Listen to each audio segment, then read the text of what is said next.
BCB president Aminul Islam বুলবুল ভাই এ কারণেই তাহলে অস্ট্রেলিয়ায় বসে আছেন, বাংলাদেশে আসেননি। কেননা পাকিস্তানের এই অপমানটা তার হয়তোবা সহ্য হতো না।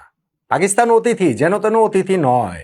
বুলবুল ভাইয়ের কথায় তারা বিশ্বকাপ খেলেছে, বিশ্বকাপে ভারতের বিপক্ষে ম্যাচ খেলেছে, এইরকম অতিথি। ফলে নিজ দেশের সম্মানের চেয়ে অতিথির অসম্মানটা তার কাছে বোধহয় বড় হয়ে উঠেছে।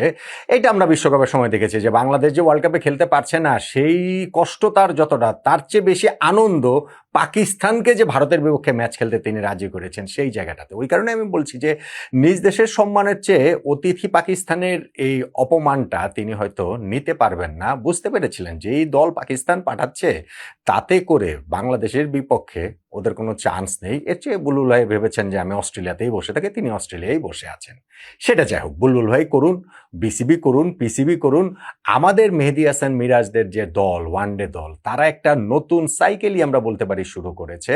এবং সেই ক্ষেত্রে 2027 ওয়ানডে বিশ্বকাপ খেলার জন্য এই সিরিজটা কতটা গুরুত্বপূর্ণ আমরা এ নিয়ে অনেক আলোচনা করেছি। এবং তাতে আমরা রাইট নোটেই শুরু করলাম। প্রথম ম্যাচটাতে পাকিস্তানকে 8 উইকেটে বাংলাদেশ হারিয়ে দিল। একেবারে বিস্ফোরক জয়, বিধ্বংসী জয়। কতটা জানেন? যারা ভেবেছিলেন যে বাংলাদেশ পরে ব্যাটিং করবে, এই রমজান মাসে ইফতারের পর এসে ওই সন্ধ্যার সময় বাংলাদেশের ব্যাটিংটা উপভোগ করবেন, তারা সেই সুযোগটাই পাননি। কারণ ইফতারের মধ্যেই খেলাটা শেষ হয়ে গেছে। কেননা দুই দলের ইনিংস মিলিয়ে ম্যাচের দৈর্ঘ্য হওয়ার কথা ছিল 50+50 100 ওভার, সেখানে 50 ওভারও হয়নি। পাকিস্তান 30.4 ওভারে 114 রান অল আউট, বাংলাদেশ 15.1 ওভারে সেই রান টপকে গিয়েছে। অর্থাৎ পাকিস্তান বাংলাদেশের ইনিংস মিলিয়ে ম্যাচের দৈর্ঘ্য 45.5 ওভার। এক ইনিংসের সমানও আসলে হয়নি। বাংলাদেশ এরকম ডমিনেট করেই পাকিস্তানের বিপক্ষে এই ম্যাচটা জিতলো, 8 উইকেটে জিতলো। এবং তাতে করে 3 ম্যাচের সিরিজে 1-0 ব্যবধানে বাংলাদেশ এগিয়ে গেল। বাকি 2টা ম্যাচের একটা জিততে পারলে আমাদের সিরিজ জয় যেমন নিশ্চিত হবে, ঠিক তেমনিভাবে আইসিসি ওয়ানডে র্যাঙ্কিংয়ে 10 থেকে 9 নম্বরে ওঠাটাও নিশ্চিত হয়ে যাবে। প্রথম ম্যাচে এরকম জয়ের পর ওই সিরিজ জয়ের আশাটা তো একটা ন্যূনতম আশা। এইটা ম্যাচ সিরিজ শুরুর আগেও বলেছিলাম। কিন্তু এইরকম জয়ের পর তো এখন মনে হচ্ছে যে 3-0 কম কোনো কিছু হলে সেটাই বরং বাংলাদেশের ব্যর্থতা। প্রথম ম্যাচে বাংলাদেশের পারফরমেন্সটা আমাদেরকে এতটাই কনফিডেন্স দিচ্ছে। বাংলাদেশের যে বিস্ফোরক বিধ্বংসী জয়, সেইখানটাতে টার্নিং পয়েন্ট কোনটা, তা নিয়েই তো এই আলোচনাটা। ব্যাটিংয়ে ভাই টার্নিং পয়েন্ট খোঁজার কিছু নেই। পাকিস্তান যখন 114 রান করেছে, ম্যাচ সেইখানটাতেই শেষ। আমরা কত তাড়াতাড়ি জিতবো সেইটাই দেখার বিষয় ছিল। এবং আমরা আক্ষরিক অর্থেই 50 ওভার্সের একটা ম্যাচকে, ইনিংসটাকে আমরা 20 ওভার্সের ইনিংস ভেবে নিয়ে হয়তো বা ওই ইফতারির ব্যাপারটা মাথায় ছিল বলেই আমাদের ক্রিকেটাররা, ব্যাটসম্যানরা খেলেছেন এবং 15.1 ওভারে আমরা ম্যাচটা জিতে গিয়েছি।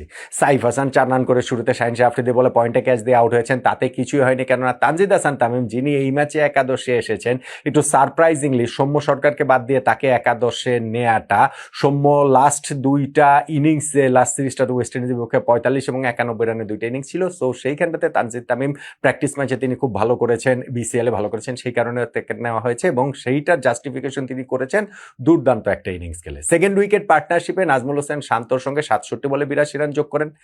তিনি নিজে হচ্ছে গিয়ে 32 বলে 50 করেছেন। তারপরে 42 বলে 67 রানে নট আউট ছিলেন এবং তার মধ্যে 5টা ছক্কা মেরেছেন এবং 7টা 4 মেরেছেন। অর্থাৎ 58 রানে নিয়েছেন তিনি এই 4 ছক্কা থেকে। বাকি 9 রান শুধুমাত্র দৌড়ে নিয়েছেন তানজিদ তামিম।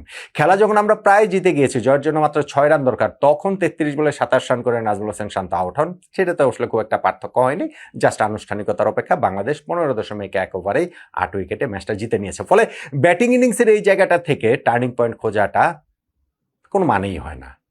বোলিং ইনিংস, নাহিদ রানা ওফ কি বোলিংটা করেছেন! ফাস্ট বোলিংয়ের যথার্থ প্রদর্শনী তিনি দেখিয়েছেন। মিরপুরের এই উইকেটটা তুলনামূলক লাইভলি ছিল, একটুখানি গ্রাসও ছিল, ক্যারিও ছিল। মানে আমরা লাস্ট সিরিজ ওয়েস্ট ইন্ডিজের বিপক্ষে যে দেড় উইকেটে খেলেছে, সেই তুলনায় এই উইকেটটা বেশ ভালো উইকেট ছিল। এবং এখন থেকে ওয়ার্ল্ড কাপ পর্যন্ত আমরা যে এই জাতীয় উইকেটটাতেই খেলবো টাইম এন্ড এগেন। পাকিস্তান 114 রানে অল আউট হয়েছে বটে, কিন্তু আমি মনে করি যে যে উইকেটটা ছিল সেটা এর চেয়ে অনেক ভালো উইকেট ছিল। নাহিদ রানার দুর্দান্ত বোলিংয়েরই কোনো জবাব আসলে পাকিস্তানের ব্যাটসম্যানদের সামনে ছিল না।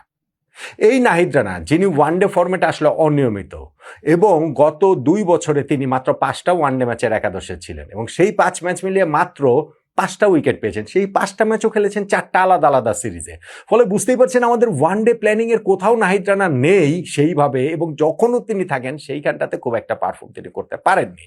আগের 5টা ওয়ানডেতে যিনি 5 উইকেট নিয়েছেন, তিনি এই ম্যাচের প্রথম 5 ওভারেই 5 উইকেট নিয়েছেন, প্রত্যেকটা ওভারে একটা করে উইকেট নিয়েছেন।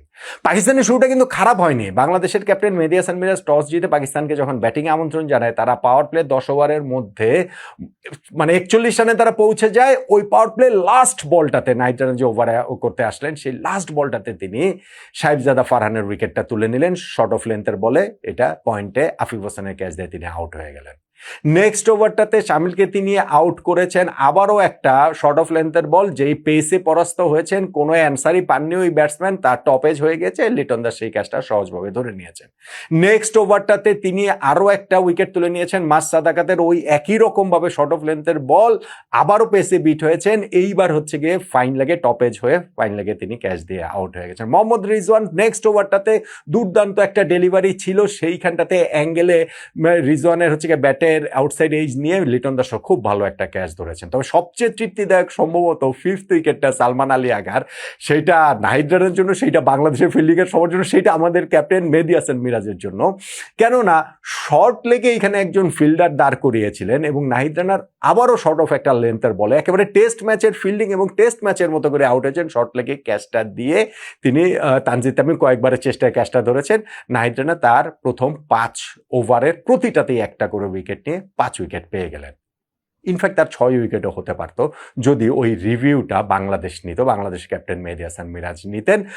তিনি ফাহিম আশরাফকে এলবিডব্লিউ করেছিলেন, মানে অ্যাপিল করেছিলেন, আম্পায়ার আউট দেয়নি। বাংলাদেশ অনেক হিসাব নিকাশ করে কিভাবে যেন রিভিউটা নিল না, কত বাজে বাজে রিভিউ বাংলাদেশ নিয়ে নেয়, কিন্তু এটা নিল না। যাই হোক, তো ওইটা পরে দেখা গেল যেটা রিভিউ নিলে আসলে ওই উইকেটটাও নাহিদ রানা পেয়ে যেতেন, সেটা হয়নি। তারপরেও 7 ওভারের একটা স্পেল টানা করেছেন, সেইখানটাতে তিনি 24 রান দিয়ে 5 উইকেট নিয়েছেন, যেটা পাকিস্তানের বিপক্ষে বাংলাদেশের বোলারদের মধ্যে ওয়ানডেতে সবচেয়ে ভালো বোলিং এর রেকর্ড। মুস্তাফিজুর রহমানের লর্ডসে 75 রানে 5 উইকেট যেটা ছিল সেইটাকে টপকে গিয়ে নাহিদ রানার এই যেটা তোপটা শুরু করেছিলেন সেটা কন্টিনিউ করে নিয়ে গেছেন মেহেদী হাসান মিরাজ। তিনি 3টা উইকেট পেয়েছেন। আমাদের ক্যাপ্টেন তাসকিনও যখন একটা উইকেট পেলেন, 82 রানে পাকিস্তানের 9 উইকেট পড়ে যায়। 100 আগে তাদের অল আউট হয়ে যাওয়াটা তখন মনে হচ্ছিল কেবল সময়ের ব্যাপার, কিন্তু লাস্ট উইকেট পার্টনারশিপে ফাহিম আশরাফ ওইখানটাতে স্পেশালি এক সাইডে আগলে ধরে রেখেছিলেন এবং সেইখানটাতে 32 রানের একটা পার্টনারশিপ করলেন। ফাহিম আশরাফ নিজে 37 করেছেন। সেই পার্টনারশিপটা ব্রেক হয়েছে যখন মুস্তাফিজুর রহমান ফাহিম আশরাফকে আউট করলেন। 30.4 ওভারে 114 রানে পাকিস্তান অল আউট হয়ে গেছে। এবং তারপর বললাম যে বাংলাদেশ সেই রান আবার টপকে গেছে 15.1 ওভারে, হাতে 8 উইকেট রেখেই। তাহলে বাংলাদেশ যে ম্যাচটা জিতলো সেখানটাতে টার্নিং পয়েন্ট কোনটা? খুবই সহজ, খুবই সহজ, নাহিদ রানার বোলিং স্পেলটা। নাহিদ রানা আসার আগ পর্যন্ত পাকিস্তানের 2 ওপেনার তারা তো খারাপ করছিলেন না। পাওয়ার প্লেতে তারা কোনো উইকেট, হ্যাঁ বিস্ফোরক স্টার্ট হয়তো হয়নি, কিন্তু উইকেট তো তারা হারাননি এবং 40 পেরিয়ে গেছে, 41 রান হয়ে গেছে জুটিতে। এবং সেইখানটাতে নাহিদ রানা তার ওই যে প্রথম ওভার থেকেই যে তিনি ব্রেক থ্রুটা দিলেন এবং সেইখানটাতে থামলেন না, প্রথম 5 ওভারের প্রতিটাতে যে একটা করে 5টা উইকেট নিলেন, ওতেই পাকিস্তানের আসলে একেবারে মেরুদণ্ড ভেঙে গিয়েছে।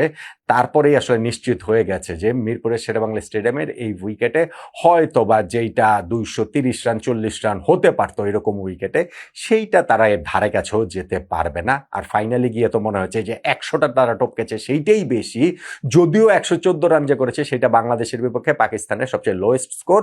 এর আগে লোয়েস্ট ছিল 1999 বিশ্বকাপের বাংলাদেশের নর্দাম্পটনের সেই মহাকাব্যিক জয়ে 161 রান পাকিস্তান করেছিল, তার চেয়ে অনেক কম পাকিস্তান করলো 114। তারপরও তারা ভাবতে পারে যে অনেক বেশি করেছি, যে 100-র মধ্যে তো আর অল আউট হয়নি। ফলে বাংলাদেশের এই সিরিজে 1-0 ব্যবধানে এগিয়ে যাওয়া 8 উইকেটে জয়ের এই ম্যাচটাতে টার্নিং পয়েন্ট আমার কাছে নাহিদ রানার স্পেলটাই, তার প্রথম 5 ওভারের প্রতিটাতে একটা করে উইকেট নিয়ে 5 উইকেট নেওয়াটা। এর বাইরে অন্য কোনো কিছুর কথা আপনি কি বলবেন বলুন তো?